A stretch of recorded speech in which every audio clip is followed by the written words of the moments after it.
Happy Friday, everyone. And surprise, we are not Chris Suarez. Chris's family is actually moving today, and he so lined up a rock star panel for you today. But I do want to share something funny. The last time that Chris trusted us was in 2018. I think it was June. And Chris was on a plane to Spain. I think that was the last time he missed a partner call. And he put Katie in charge, and Chris and allowed the rest of us to participate. And as Chris lands in Spain, he dials in to hear what's going on. And Katie's interviewing me about a speech I heard from Pitbull at a Tony Robbins event, where Pitbull talked about what he learned about business from the Miami drug and cocaine culture. Needless to say, we've been in timeout ever since, or in a tightly controlled environment. So we are here to redeem ourselves today and excited to bring value to all of you. Love seeing all the action in the chatterbox. The chatterbox, that's what we're going to start calling the chat box, the chatterbox. Love seeing all the good mornings. We're glad to be with all of you. And let's start out like we do every single week. Raise your hands so that we can unmute you, and let's share our gratefuls. Kristen Meyer wants to talk about Pitbull. Well, Kristen, since you've been in the recording business, I bet you could add some value there. All right, we have some raised hands. Carter, let me unmute you. Go ahead.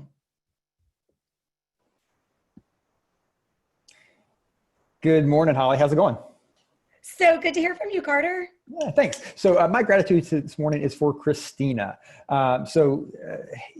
Christina is like the rock of the organization. So she does so many things for so many of us and keeps the wheels moving. So really, I mean, I could be grateful for her, and I am grateful for her each and every week. But yeah, this week, I'm extremely grateful for her. Yesterday, she had joined me on a webinar talking about virtual assistants and really added so much value, and was just a rock star there. So I just wanted to thank her for her time and her energy with me yesterday, sharing her knowledge, and just for a great reason to thank her and be grateful for her for everything that she gives to all of us in the organization. Yeah, Katie's clapping. I think we all echo that, Carter. Yes, Christina, thank you for everything that you do for us. Who else has a grateful? Go ahead and raise your hand, and we will allow unmute you. Zane, it looks like you have your hand raised. Go ahead. Ooh, I did not, but I have. Well, we all know I like to pick on you. So yeah, mine's general for my team here in Austin this week, and really like the last 3 to 4 weeks as a whole. Our agents have really shown up consistently, and we're starting to see a lot of traction, and specifically like Lindsay, who's in launch, just getting in and calling withdrawn expireds and getting 2 appointments in that launch week of withdrawn expired activity is really exciting. And I know she's continued that, and Kelsey too, for hopping in. And Kelsey also had an appointment from withdrawn expireds. And so yeah, just really excited about that and grateful for them. Well, Zane, great coaching on your part, and love seeing that team, the Booker Group in Austin, carrying on the tradition of strong withdrawn expireds. Way to go. Melanie, see, you have something to be grateful for. Yes. Hi, how are you? I am great. Good to hear your voice on a Friday morning. Good to hear yours as well. I am very grateful for the experienced team. I have had a lot of things happen in the past couple months, and I am very grateful for the support of all of you, and now for my market center and my amazing coach Brady. I'm really excited for moving into my preferred future, just one step at a time. So I'm very grateful. So thank you. Melanie, we're grateful for you. And I love what you just said, one step at a time. That's very, very powerful, and we appreciate you. Zane, looks like you raised your hand again, or you actually raised it. I actually raised this time because I was looking at my text messages as soon as I finished, and I got the most exciting text one of the most exciting texts I've ever received from Sharon Morgan, that Sharon literally just signed a $4.25 million listing agreement. So also grateful for the way that she's shown up.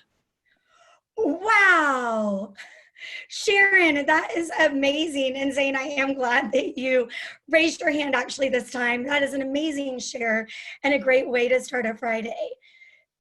Congrats, Sharon. Delty, go ahead.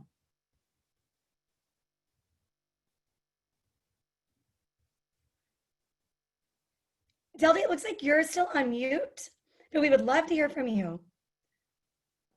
Okay, I'm unmuted now. I'm using my phone, which I typically don't do. So, all right. So major shout out to Misael Blanco, Mitch.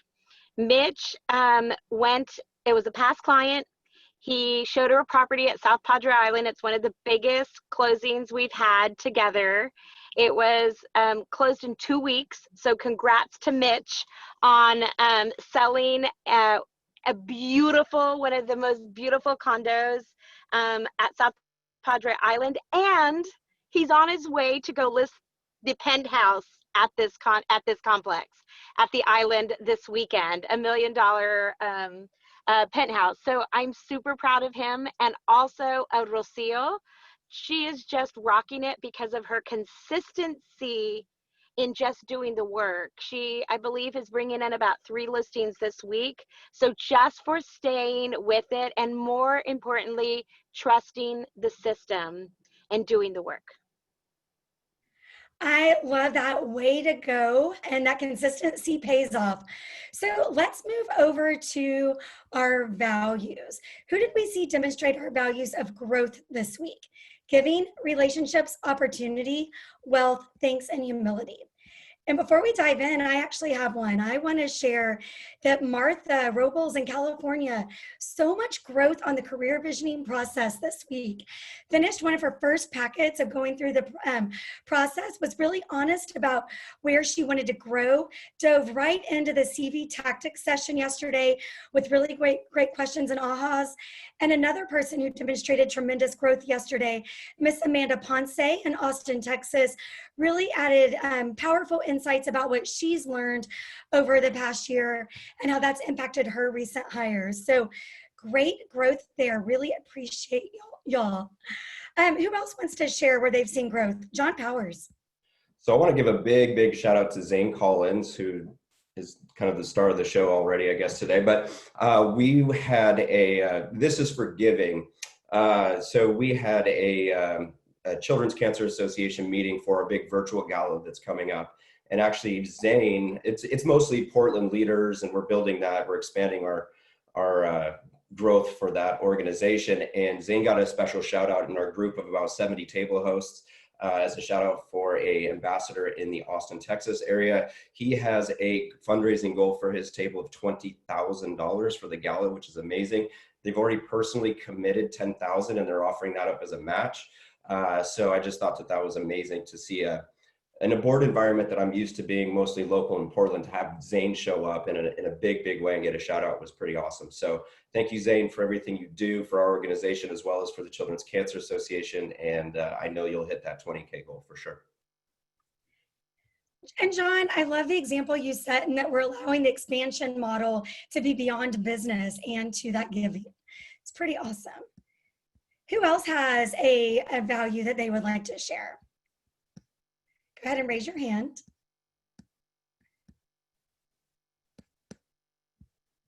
Y'all are a quiet bunch today. You're really making me work for it over here. I loved hearing from the Ben Kinney group when they were sharing some of their values that were demonstrated. So I don't know if there's anybody from the Ben Kinney team here that wanted to share some of their values too. I thought that was really awesome last week to hear some of that. So if you were thinking about hitting that button, but you just didn't have the encouragement. We can see you. Marley, go for it. I would love to hear a value. Thank you. Yeah, okay. So I wanted to actually recognize someone in the Ben Kinney organization. So this week was the 1,000 dial week during launch for our place agents, and I'll talk a little bit more about that later. But what that means is all these agents had to do 1,000 dials in one day. And Taylor Ingram, who's part of the Ben Kinney team in Everett, Washington, she had already done her 1,000 dials prior to this happening, but she still jumped on the same day as everybody else and made calls and stayed on encouraging people. And she called all day again, just so she could be there and support the other agents that were doing it. She was the first person every time. Anytime someone was struggling or maybe hit a wall or had a question, she was like right there, even before I could, just like encourage them or offer to reach out and help them. And it was just really great to see that when, you know, even though she'd already done this uncomfortable thing, she was willing to show up again just to support the people in her launch group. That's awesome. I cannot wait to spend more time with Taylor. Way to go and way to support the team. Well, so Marley, on that note, why don't we jump in and get a launch update from you? A lot of exciting changes happening. Yeah, absolutely. I don't know if I'm supposed to turn on my video here or how to do that, but I'll just start talking. If it magically turns on, that'd be great. So we just launched in August our first round of New Place Launch, which is a new program that we've developed since we have merged our two teams together, because you know, the Ben Kinney team had different ways that they onboarded agents. We had a launch program that the way we onboarded our agents. So what we did is we spent probably 4 or 5 months really looking at those two programs and determining what were the most effective processes from each side, what worked really well, what had room for improvement.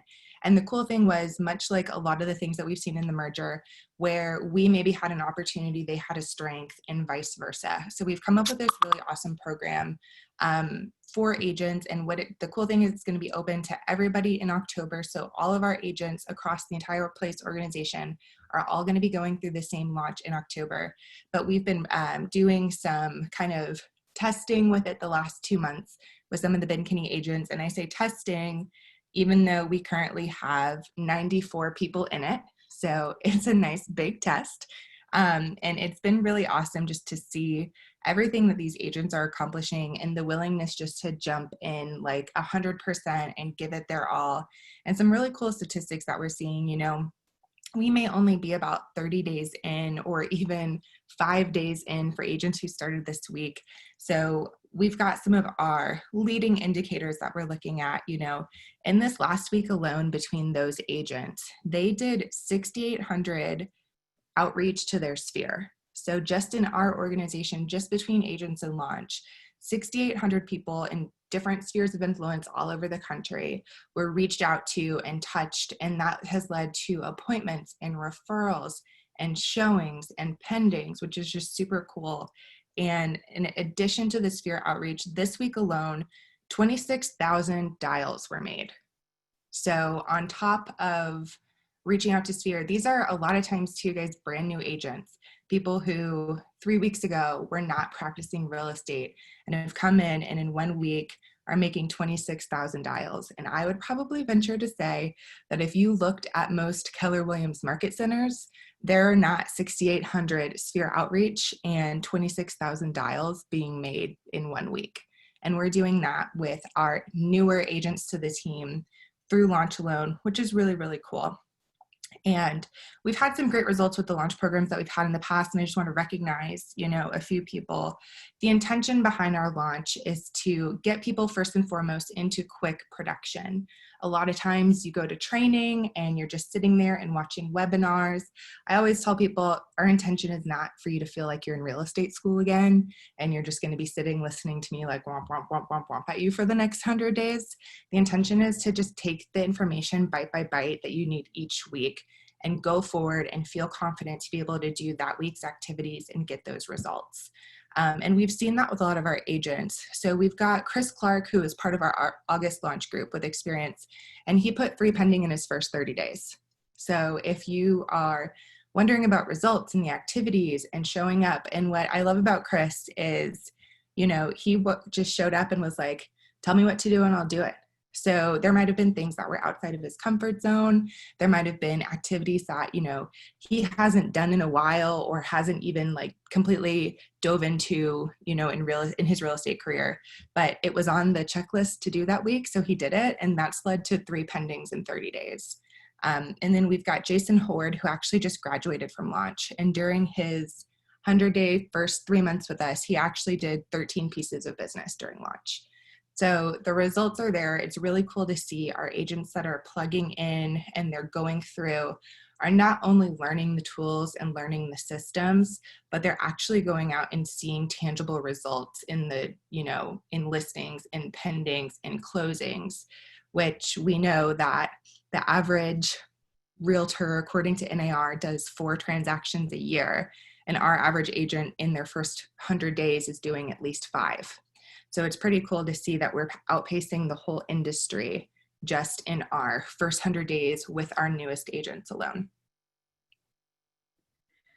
Marley, that is an incredible update. And thank you for all that you do to put that together. You are so committed to providing that value and the agent success, and it goes beyond the program. It goes on how you support them throughout the entire process and partner with their coaches. So thank you so much. And that's a really, really exciting update. Yeah, and I want to say too, it's not just me. I'm not like the magical launch fairy that's making all these people productive. It's the fact that they're willing to jump in and do the work and say yes to whatever we ask them to do. And it's also the local support that they're getting. I am just one person to the 94 people in launch. I cannot be everything and anything to them. So I super appreciate, the willingness of all of the EPs and team leaders and coaches and growth leaders out there who anytime I send feedback and say like, hey, this agent needs help with this. Within, 20 minutes, I'm getting an email back like, hey, done, no problem. On our 1,000 dial day that we did as a group this week, one of the agents was having some technical difficulties with Mojo. So I reached out to the team, and within 15 minutes, someone was like face-to-face with that agent, getting that corrected so that they could succeed. So I really appreciate that. It's not just me and them in launch, it's the entire organization. And when we have an agent in launch, their whole team, their coaching community, their growth leaders like really wrap around them and make sure that they're successful and have all the tools that they need. Marley, right? That community makes a big difference, but also I hope you're checking out the chat box or our chatter box, because you now have a new name, the Magical Launch Goddess. So hope you enjoy that new title. That's nicer than some of the other names I've gotten, so I'll take it. Definitely a positive. All right, so now let's hear from Katie Benson. She has a really powerful session for us on the story that the numbers in your tracker tell you and the biases that you hold around your actions. Miss Katie, take it away.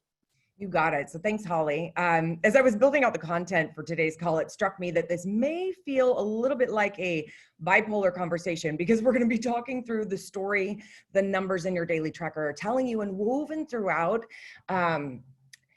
we're going to be talking through the biases. And most of you that know me know that mindset is my go-to, right? And yet biases is another way to look at this. So often we kind of tune out when we hear mindset because we hear it so often. So we can think about these as like the lens that you look through, or the belief that you hold around something, or the bias that you hold around a specific action, activity, or thought process even. So we're going to talk through that. And then we're also going to be covering some more tactical scripts that you can use right now in your lead gen efforts. So stay with me. This is going to be a fast pace. So let's start with what is the story? What's the story that the numbers in your tracker are telling you? You can actually tell a lot by those numbers. And the reason why we are so ridiculous when it comes to tracking is that is the only way that your team leader or your coach can actually help you be a better agent. So if those numbers are inaccurate, they could actually be telling the wrong story about your level of efficiency and effectiveness. Accurate tracking is actually the only way your coach or your team leader can help you increase the level of effectiveness and efficiency of the game that you're playing, called real estate sales. So what numbers should you pay attention to? First and foremost, probably one of the most important numbers on that tracker is the number of lead generation conversations. Conversations leads to appointments, which leads to pendings, period, end of story. They're all related. So the number, if we go top of the funnel, the number of lead gen conversations that you have each week will dictate the number of appointments and pendings you end your month and your year with. So in looking at the number of conversations necessary for you to get to an appointment, it might tell us that the script that we're using isn't super effective, especially if we're pushing 25, 30, 50 conversations to a completed appointment. Now, personally, I would love to see that number below 10 to 15 conversations, and yet it does depend on who you're calling, right? So for SOI conversion, sphere of influence, from conversation to appointment, it is usually a lower number of conversations to get to the appointment. And with a haven't met group like FSBOs, expired, circle prospecting, or internet lead conversion, it might be a higher number. Yet regardless of the group that you're calling, the bottom line with this is you can measure your effectiveness, and you can actually then calculate the exact number of conversations necessary for you to get to an appointment, and so on and so forth down the line. So in planning out the balance of the year, which John Powers is going to talk about, this is going to be highly advantageous for you to know these numbers. Now, when you log a conversation into your tracker, I would assume this is a lead gen conversation, right? So what's a lead gen conversation? This is a conversation designed to convert or generate a new lead. This is not calling another agent to set up a showing. I mean, sure, technically it's a real estate related conversation. However, it's not designed to generate a lead. It's also not calling a listing client to update them on the market unless you ask for a referral in that same call. See, that's the distinction that makes a listing update into a lead gen conversation, the referral ask, because it's designed to generate a lead. It's not an I care call, and I am not saying that we don't care. It's not an I care call to the past client unless we ask the Ben Kinney special, what are your real estate related plans for the coming year? And ideally, you also ask for the referral. Who do you know that might benefit from the level of service and communication that I provide to my clients? Or, you know, Mr. SOI, I really like you. I really like you. You are one of my favorite clients, and I am willing to bet that you only hang out with other cool people like yourself. So because I would prefer to work with people like you, I'm going to ask you, who do you know that's as awesome as you and might benefit from the services I provide as your trusted real estate advisor? It's easy. Now, let's talk about biases. SOI biases, to be specific. A bias is kind of like looking through a lens. And at its core, there is a belief that you hold about a specific situation. So I want to see if this resonates with you. If it doesn't resonate with you, throw it out. If it does, put it in your backpack for future use. Some of you prefer to call people that you know. And some of you would rather poke your eyes out than call somebody that you know and actually ask for business. Here's the deal. I'm going to tell you something that one of my coaches told me, gosh, 15 years ago, maybe 18 years ago, actually, now that I think about it. And he said, Katie, if you do not call and you do not ask, you are running the risk that somebody you care about, or at the very least like, will end up working with a really terrible agent that isn't focused on anything but the commission. And that will absolutely be your fault for not asking who they know that you can serve. Almost immediately, it shifted my perspective to protection versus I'm asking for something. To resolve to get untwisted about asking for business from your friends and your family and your SOI, choose to believe that what you have to offer is really, really valuable. In fact, I bet that every single one of you could point to a situation where somebody expressed huge gratitude for your help with a purchase or a sale, right? So you already have the evidence you need to build the belief that working with you makes people's lives better. And on top of that, there's a baseline human truth that when you give somebody else the opportunity to give, they actually appreciate you for it. Think about the last time that somebody asked you for help. Were you mad? Did you hate them afterwards? I'm willing to bet that it felt absolutely amazing. Remember this, it is impossible to be in a bad mood when you're giving to somebody else. Think about that. When you're doing a proverbial good deed, the incredible energy boost goes to the giver, always. So rather than choosing to believe some weird bias in your head about what your SOI is going to think if you ask for business, choose to believe that you just allowed somebody the opportunity to feel good about themselves by doing something good. What you think and what you believe about a situation always ends up coming true anyways. So if you found in the past that you're resistant to asking for business from your SOI, choose a different belief.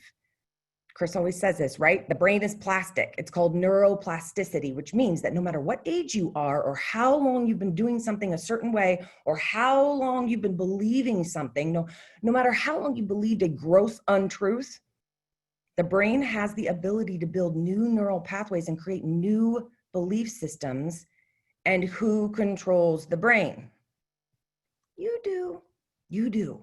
Control your mind or it will control you. Take back the control and choose what belief you're going to hold around asking for referrals. All right, that tangent's over. Let's go back to the tracker. What else do I look at? I look at leads added to the database. That's another column. Now, I'm sure you guys can guess why.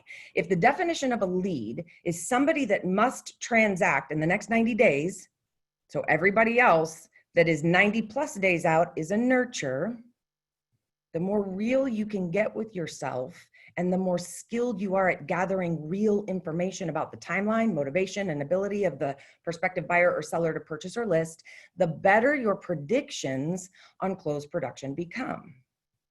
So if a lead is somebody that will transact within the next 90 days, would the number of leads added to the database be an indicator of your lead gen prowess and future pendings?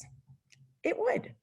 In fact, when I see leads added to the database, I then cross-check with your pipeline for the corresponding numbers of 8s, 9s, and 10s. Why do I do this? Well, if a 10 must transact in 30 days, and a 9 must transact in 60 days, and an 8 must transact in 90 days, wouldn't it make sense that the number of leads added to the database would be reflected in the number of 8s, 9s, and 10s in your pipeline? Yes, Katie, it would. Awesome, good talk. All of these tools are designed to create a picture of the health of your business and the level of your skill. And the only way it does not create an accurate picture is if you're either not using them or not using them effectively. Now, while we're on pipeline, let's talk about delusions of grandeur, shall we? What does that mean? If I see 10s hanging out on a pipeline for longer than 30 days, this is evidence that maybe our belief in the client's readiness, willingness, and ability to purchase or sell just might outweigh the client's belief in their readiness, willingness, or ability to purchase or sell. See, this tells me that we're not necessarily being effective at the necessary discovery questions that are required to determine whether or not the client is at an 8, 9, or 10 status, which means there's a wonderful opportunity for growth in asking the right questions to determine motivation and the true timeline of the client. Or if I see a bunch of clients in follow-up status. So this means you had the listing or the buyer consult and walked away without an agreement. It clues me into the need for either presentation practice, closing scripts, or objection handling. When I see a lot of clients in pre-appointment status on your pipeline, and then the status of the last contact date is maybe longer than a week, tells me we're probably not as effective as we could be at closing for the appointment, or that appointment setting script practice is necessary. See, the pipeline state can also communicate delusions of grandeur. Now, here's the deal. If you look at your KPA and you have a really high level of optimism, you may have even read the line in your KPA that says, may miss signs that things aren't going well. You could be susceptible to delusions of grandeur. Now, this does not mean that I want you to change your behavioral style. It is a highly resourceful advantage to have a high level of optimism. However, know that about yourself. You might choose to ask more questions and really dig in underneath the client's wants and needs to their underlying value to really discover the heart of that motivation and appropriately categorize them. See, the more adept you are at digging in with questions, the more clarity you will have about the client's situation. And here's the deal. The impact on the client is one of rapport and trust. Remember this. Resistance from the client is just a sign of lack of rapport. And rapport building is part of your job. People will not do what you say if they do not trust you, and they will not trust you unless you have rapport. You build rapport by taking a genuine interest in the why behind the client's desires. Think about it visually. This is a good visual, actually. when you first meet with somebody, there very well could be this big, thick wall between the two of you. They don't know you, you don't know them, and your goal is to climb over that wall and get to the other side and sit in it with them, sit in their specific situation with them. Now, you cannot do this if you're thinking about what you're going to say next, right?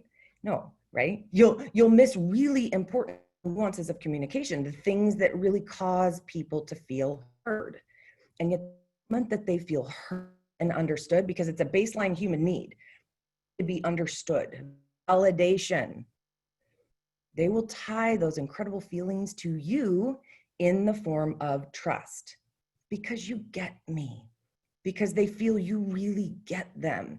And all of a sudden they realize you are sitting next to them on the same side of the wall, and you become an ally and not a stranger. Now, all of this can happen very, very quickly.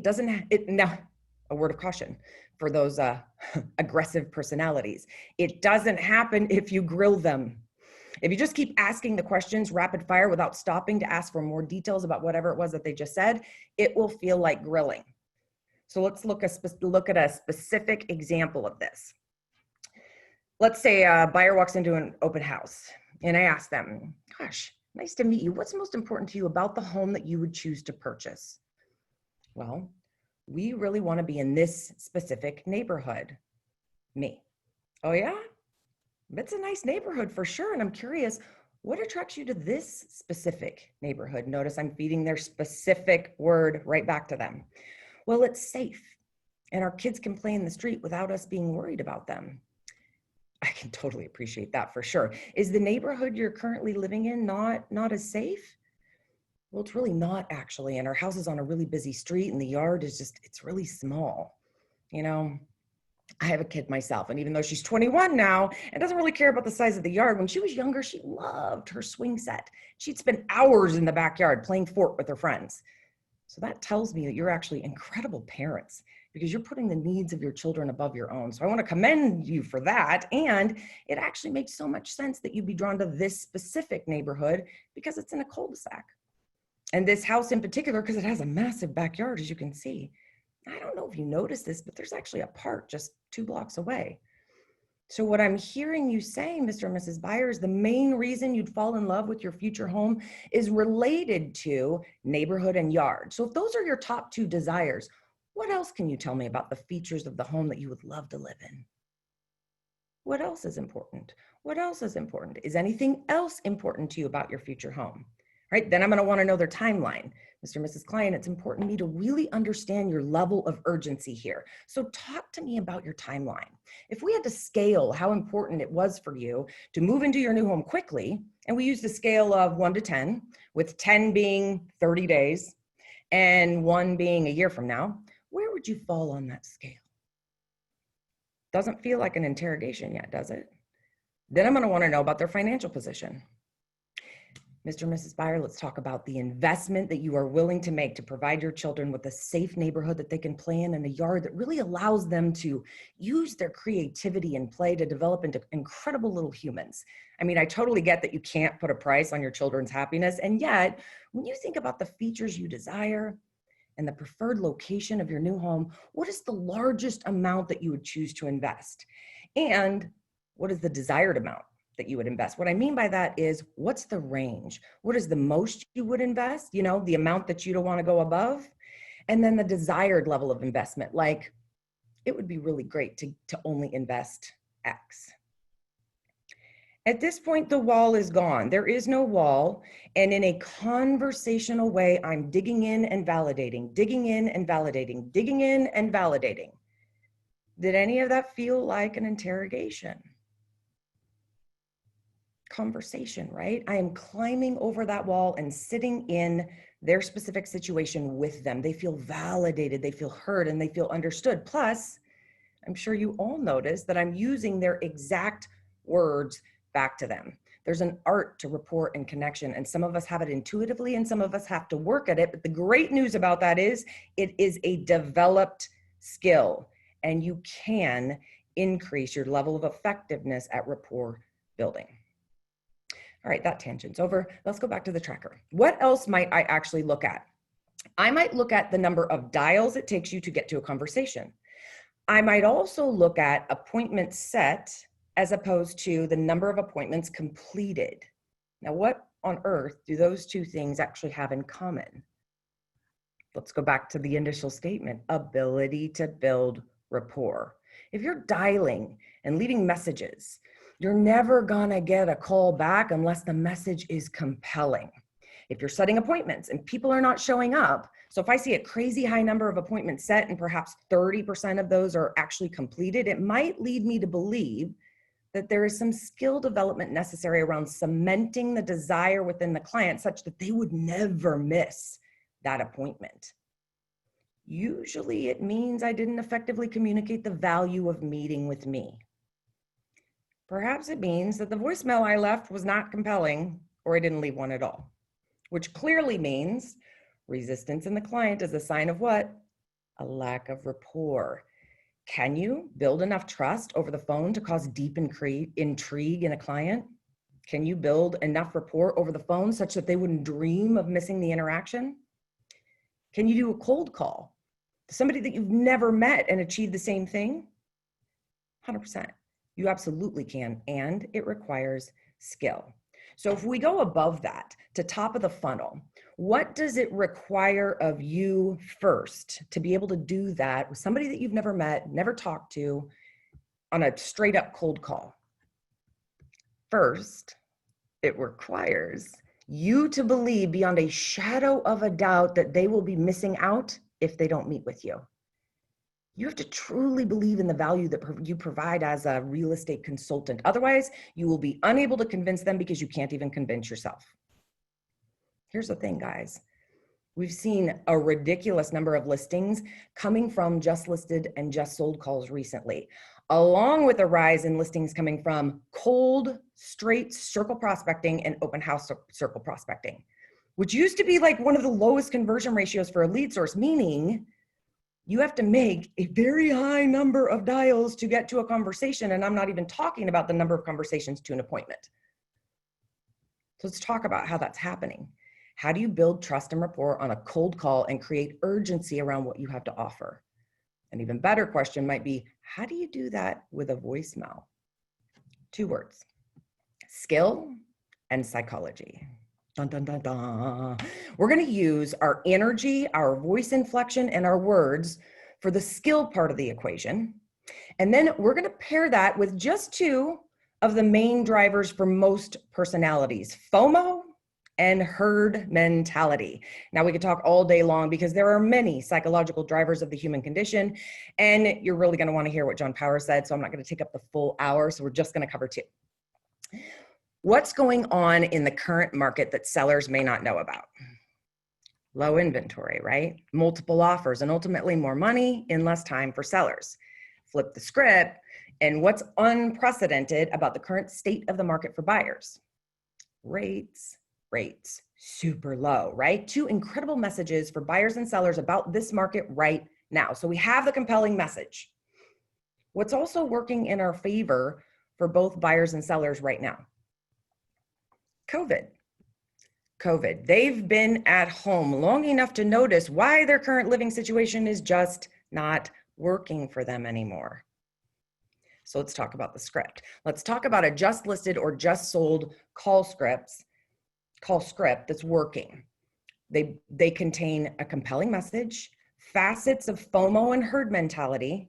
FOMO, fear of missing out. Herd mentality, everybody's doing it. You don't want to miss out. They're related in a way. And it will appeal to all personality types in some way. Now, there's a concept or a bias that we're going to play on here, and that is the American reticence to say no more than 5 times. In America, we are polite. And if a Nordstrom associate asks us in several different ways, at least on the West Coast, I'm saying, okay, fine, you can start me a room after 3 times of her asking. On the East Coast, it might actually take you the full 5, and that's why I say 5. Now, those of you that are first generation immigrants to America, and I know of 3 of you on the call right now, you are impervious to this affliction, lucky you. However, we are not, or perhaps maybe just I am not. So we're gonna package our intro such that it's irresistibly compelling. And then we're going to be armed with the questions that engage the prospect. And one thing I want you to keep in mind, there are 3 wins to any lead gen conversation. First win, obvious one. We get a listing or we get a purchase opportunity. Second, we get a referral for a listing opportunity or a purchase opportunity. And third win is permission to put them into our database and follow up. So we're going to take all of this together and put it into a few tactical scripts that you can use right now. FOMO, herd mentality, skill, voice inflection, tonality, and urgency. And then we're going to play on the discomfort of saying no that plagues most Americans.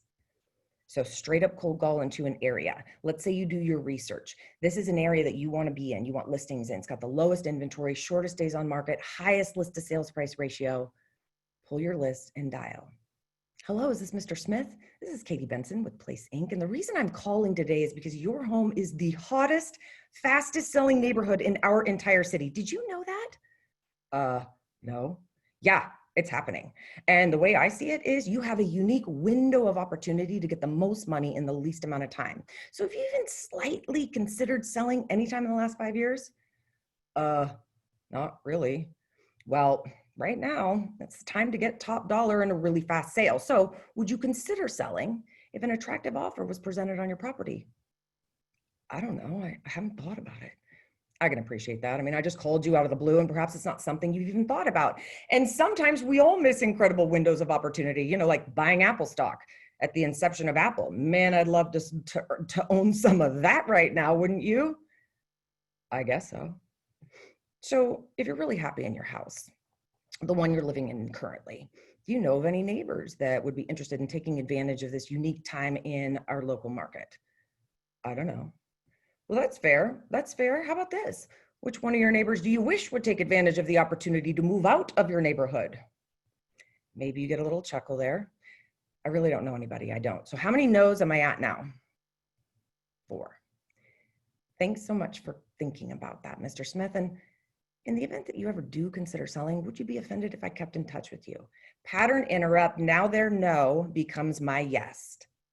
Let's say it's a just listed call. Same intro. No, I'm not interested in selling. You know, Mr. Seller, one thing we know is that whenever one listing pops up in a neighborhood, there's usually 2 to 3 more that follow. So which one of your neighbors do you think it's going to be? Which one do you want it to be? Would you be offended if I kept in touch with you? Let's say it's a just sold, different intro. I'm calling to let you know that your neighbors, Mr. and Mrs. Jones, just sold their house at 123 Main Street. And the crazy thing is they had 4 offers on their house. And since 4 families can't move into one house, there are 3 families out there with a strong desire to move into this neighborhood. Have you even slightly considered selling in the last 5 years? No. Which one of your neighbors do you think would be most open to that opportunity? I don't know. Which one of them do you want to be open to the opportunity? Do you see, right? Would you be offended if I kept in touch with you? Now, let's really quick talk about voicemails in the next 60 seconds. Voicemails should be no longer than 30 seconds, should give you a psychological and compelling reason for the individual to call back. If the script does not promote urgency and value, the prospect will ignore you. And actually, in looking at the time, because I don't want to squeeze powers, I'm going to post these in the chat box so that you guys can just cut and paste and use them, okay? Here's the bottom line that I want you to pull from this. The ability to use your skills to increase the level of urgency in the mind of the prospect and place high value on the information that you have to share with them will ultimately allow the prospect to maximize their equity position. And that is key to maintaining a high conversion ratio for you. Out of all of the things that we have discussed today, all of them are well within your control as an agent. So my desire for you today is that, number 1, you learned something about the story that your numbers tell. And number 2, that you choose to stand at cause in your life rather than at effect. We can make the market or we can be blown around by the conditions of our market. All somebody has to do is look at the stats and realize that even if there were 10 listings that went live in your local market or 10 homes that went pending, if you came up with 0, it's not that the market isn't moving, it's that you didn't participate in those listings or sales. You have control, skill up, and control your mind, or it will control you. Thanks, guys. Katie, as Chris would say, that was awesome, awesome. If Marley is the magical launch goddess, your new name in the chat box is Boss. So Suarez better watch out. And with that, let's turn it over to John because he is going to tell us that the last 30 days of the year starts right now.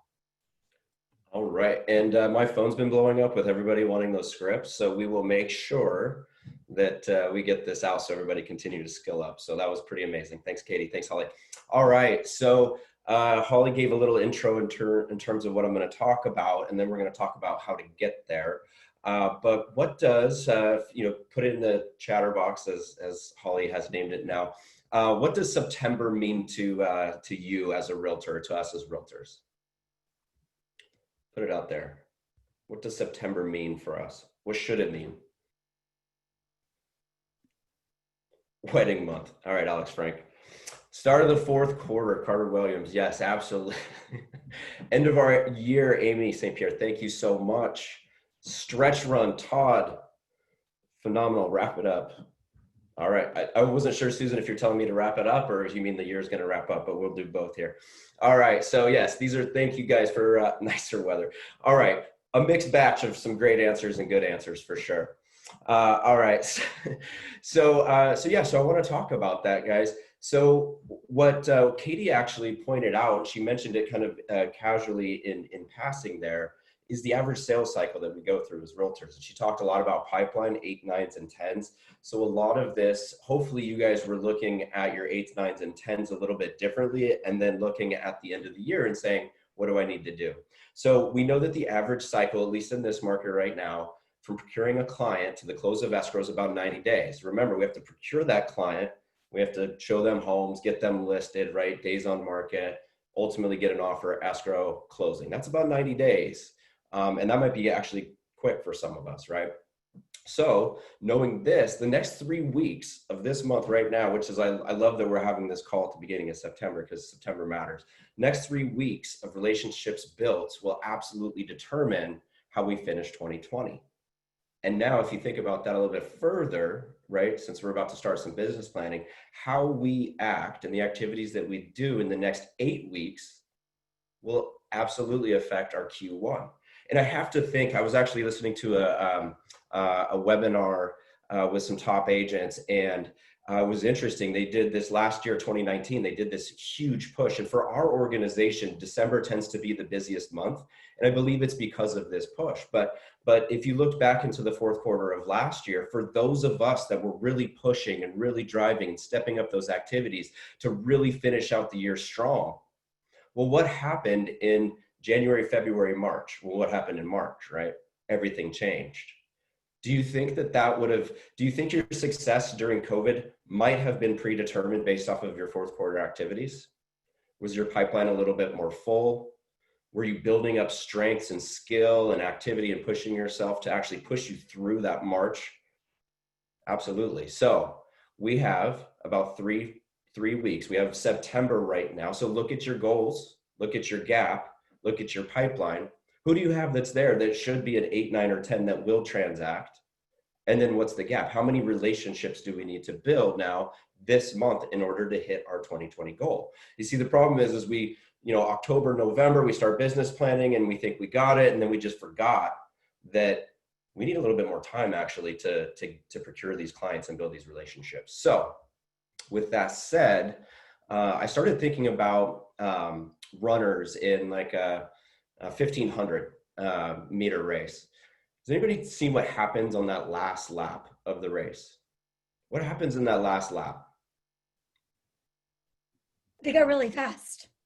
They go really fast. Absolutely. It's almost like something turns up inside of them, right? They've been conditioning all year for that last lap. And that's absolutely where we are right now, the last lap. So what I wanted to talk about, so I did some research on runners, Olympic athletes that are running. And I wanted to share what they do. And I thought that there are some amazing similarities in real estate here. I think you could actually probably find anything related to real estate if you're in it long enough. So what runners call this last lap is they call it their finishing kick. Their finishing kick. So September, October is our finishing kick. So this is our opportunity. So I looked at what these Olympic athletes were doing, and they start off with something they call negative splits. If there's any runners out here, I'm hoping Chris, right? He's a runner, so I'm hoping he was happy with me that I brought some of this material in terms of running. But they do this thing called negative splits. Now, for example, so your split time, for example, if you run a mile in 9 minutes. Your split time is 9 minutes. A negative split is a split time that would be faster than your previous split time. Okay, so now how does this apply to real estate? Let's just use from Katie's with the trackers, which was phenomenal. I'm glad this is recorded. I'm going to go back and continue to watch this one. This was great. So let's just say, let's use contacts as a way of looking at split time. So let's just say my split time, right? I run a mile, or I run in a day an average of about 10 contacts a day. Well, that becomes my split time. So what would we try to do the next time? So tomorrow, what we're going to do, again, we're ramping up for this final lap. This is the conditioning to do this. So tomorrow I would do 11. The day after that, I would do 12. The day after that, maybe you do step it up to 13 the next week, but then you do 15 the following week per day. So do we understand our split time? And can we work at this idea of negative splits by beating that, getting faster or more contacts per hour or per week or per day? Absolutely. So negative splits, think in terms of negative splits. What's your current split time? You know, they found that, and Katie will appreciate this, they found that these Olympic runners are incredibly mentally tough. Okay. They learn to tolerate physical discomfort at a very high level to reach their goals, right? And this absolutely has 100%, a 100% effect in terms of your ability to finish strong. So there's some specific strategies that we can use to boost our mental toughness, and I'll go through a couple of these. So for instance, while in your lead generation sessions, right, practice framing each challenge as an opportunity to improve, right? Self-dialogue is one way to do this. So this is your internal self-talk, which can make a big difference in your ability to withstand difficult tasks.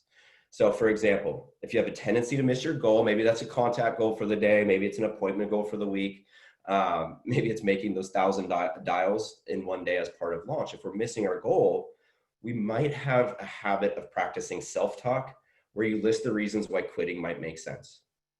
So instead, use the internal dialogue to remind yourself that finishing your calls improves your physical and mental endurance. And picture yourself hitting that goal, right? Crossing that finish line, right? Being proud of all those training miles you put in, right? To get there. Mantras, affirmations, these are also another way to get there, of course. But you also might focus, I was watching The Last Dance. If you guys have watched The Last Dance, it's on Netflix. It's about the Bulls' last three-peat run. It's phenomenal. In there, Michael Jordan was known to set these intrinsic goals, or he would create these games within a game. Could be to push himself further, right? He would even make up stories about how like these other athletes are like saying bad things about him or calling him weak, right? So do this with your lead gen sessions. Do you have any intrinsic goals? Do you have games within games? Do you have a game to get a certain amount of no's, right? We played lead gen bingo. Maybe it's a good time to play lead gen bingo again. Are we creating games within the games? This will absolutely help us with our mental toughness and get us to that finish line here. So another thing that runners do while they're training for the Olympics or just training in general, it's called running hills. You guys are probably familiar with this. They go up and down a hill. The hill's a little bit harder or tougher than their flat runs, right? So since running hills makes you stronger, how can we do this in real estate? Well, in our world, the hills would be doing a large volume of calls. The 1,000 dials in a day, that's a hill, right? Maybe completing a bold 100, which is 100 contacts in a day, that's a hill. Maybe you typically do 2 appointments a week. Well, let's do 7 appointments a week. Let's do 1 per day. We had an appointment a day in May, and we saw some incredible results. So let's get back to that appointment a day philosophy and run up some hills. These increased activities will help us build the strength that we need and the endurance so that when we do get to that final right lap, which we're in, we'll start feeling more confident and strong in that home stretch. These athletes, they are intentional with increasing strength and power. This one is, this one's our script practice. Let's just be honest, right? In our presentation practice. So what they say is, and all runners know that, you know, tired, sore muscles can absolutely derail a strong finish. In the final stretch, your muscles get fatigued, but they need to work even harder sometimes in that last stretch, right? So in real estate, this is our dedication to the script practice and presentation, right? This is us practicing our script strength and our presentation power, right? Strength and power. So I'll tell you right now, a lot of us have built these consistent habits of doing script practice for 15 to 30 minutes a day. But if we're on that home stretch, is that enough? I'm going to tell you no.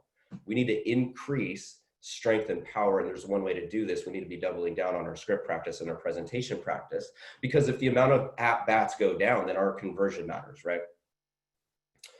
One of the things that the runners are famous for is finding your next gear. Guys, we need to dig deep and find our next gear, right? Are your days looking really consistent, right? Are you hitting the same amount of contacts every day? Are you going on just 2 appointments a week, which I say just, but that might be amazing for some of us, right? But are we continually just going on those 2 appointments a week, week over week? Well, consistency's good, right? Trust me, we need the consistency, but there comes a point in races where we can't hold back anymore, right? So that's right, we're in that. This September is a month to not hold back any longer, right? So we need to find our next gear. We need to increase our speed for a strong finish. So this is the month. We need to find that inner strength, focus on hitting that stretch goal, or maybe it's just, maybe the original goal we set out in the beginning of the year is now our stretch goal, right? But if we've done the above, then we should have no problem finding that next gear, kicking harder and getting to the finish line. The last thing that I want to talk about was something that we learned about through Simon Sinek, which is in the Infinite Game. Who's your worthy rival? That was an amazing section when he talks about the worthy rival. So have you ever watched those races, maybe the Olympics or just on TV? If you're an avid runner, maybe you watch those outside of the Olympics. If you've ever seen that runner that's just dusted the competition, right? They get to that final lap, they get to that final stretch turn, what happens? Well, they tend to slow down naturally. They've won it. Like sometimes they pick up the flag on the way there and they're waving their country's flag and just kind of coasting in. Well, and then now take a look at some of those races where you've seen where it's just like a race to the finish line. There's 2 people right there. Like watch their intensity, watch their body, watch like they push themselves even harder because they're running neck and neck as they head to the finish line. So who is your neck and neck worthy rival to help get you to the finish line? Maybe that's somebody on your team. Maybe that's somebody in our network. I will tell you that by us just combining forces here, PDX Property Group is no longer the top dog. I don't know if you guys saw the awards, we're showing up like 4th or 10th. But that's awesome because now I have a lot more worthy rivals, right? I have a worthy rivals just 10 minutes away from me right now, which is awesome. It's going to help us get better as we go, and it will help push and drive us. So if you don't have a worthy rival right now, find one, pick one. Look at team stats. Reach out to your director of operations. If you don't know where the whole team is, you might be at 25 closings right now, and somebody else is at 24 or 26. I guarantee you, somebody's going to be gunning for you. So we can't take our foot off the gas right now, and we have to push and just get that final kick. So that's what I had. Hopefully we can reframe. Hopefully we weren't just kind of sitting back on our heels thinking, gosh, we've got 4 more months to do this. We have about September left. That's about it. John, that was awesome as well. It is right at the top of the hour. Chris will be back next week. Marley, Katie, John, excellent job. And to all of you, we look forward to helping you kick it in high gear for the rest of this year. Y'all have a great holiday weekend.